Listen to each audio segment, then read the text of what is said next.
கேள்விப்பட்டதா சொல்லுவோம்.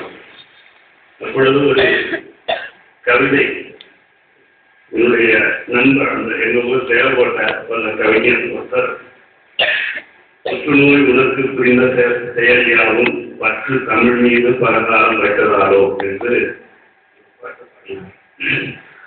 தமிழ் மேலே பற்று வைத்ததால் புற்றுநோய் மீது பற்று கொண்டதோ என்று. அப்பொழுதுதான் நான் புற்றுநோய் என்றால் என்ன என்று வினவி என்னுடைய அம்மா அப்பா இவர்களுடன் கேட்டு தெரிந்து கொண்டேன். ஆனால் அப்பொழுதெல்லாம் அதற்கப்புறம் நான் அதை பற்றி ஒரு சிந்திப்பதே இல்லை. ஆனால் இந்த புற்றுநோய் என்பது ஏதோ ஒருவருக்கு ஏதோ உலகில் ஒரு முறையில் வந்து கொண்டிருக்கக்கூடிய நோய் என்று நினைப்பது போய் இன்று எங்களுடைய குடும்பத்திலே கூட 1-2 பேர் இறந்து போனதும், பிறகு அடுத்து பக்கத்து ஊரிலே, அடுத்து நண்பர்களுடைய வீடுகளிலே இந்த புற்றுநோயுடைய தாக்கம் அதிகமாக இருக்கிறது என்பதை நான் தெரிந்து கொண்டிருக்கிறேன்.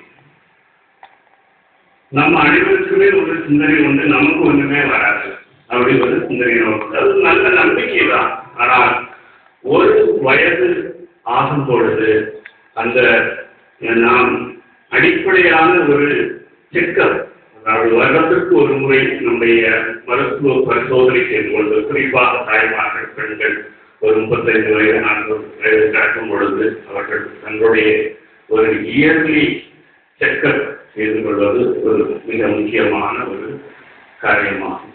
எங்களுடைய அலுவலகத்தில் கூட வருடத்துக்கு ஒரு முறை எங்களை பரிசோதனை செய்ய வேண்டும் என்று கட்டாயமாகவே கூட வைத்திருக்கிறார்.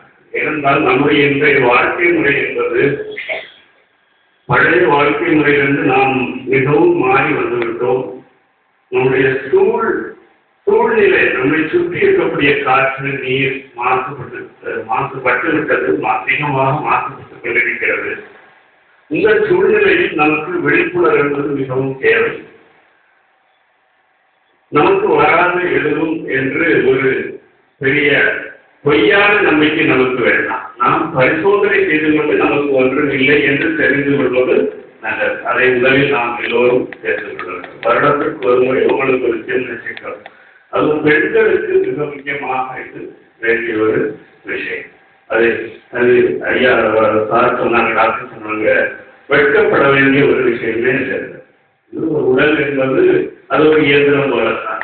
அதற்கு என்ன வேண்டுமோ அதில் என்ன இருக்கிறதோ இல்லையோ, என்ன குறைபாடு உண்டோ அதை நாம் தெரிந்து கொண்டு தீர்வு செய்து கொள்வது என்பது முக்கியமான ஒரு விஷயம். அது நாம் எந்த வெட்கப்பட வேண்டியதோ, கணவனுக்கு தெரிவிப்பதற்கோ பெற்றோர்களுக்கு தெரிவிப்பதற்கோ நாம் வெட்கப்பட வேண்டிய ஒரு விஷயத்தை இதை நீங்க ஃபர்ஸ்ட் செக்அப் வேண்டும். இப்பொழுது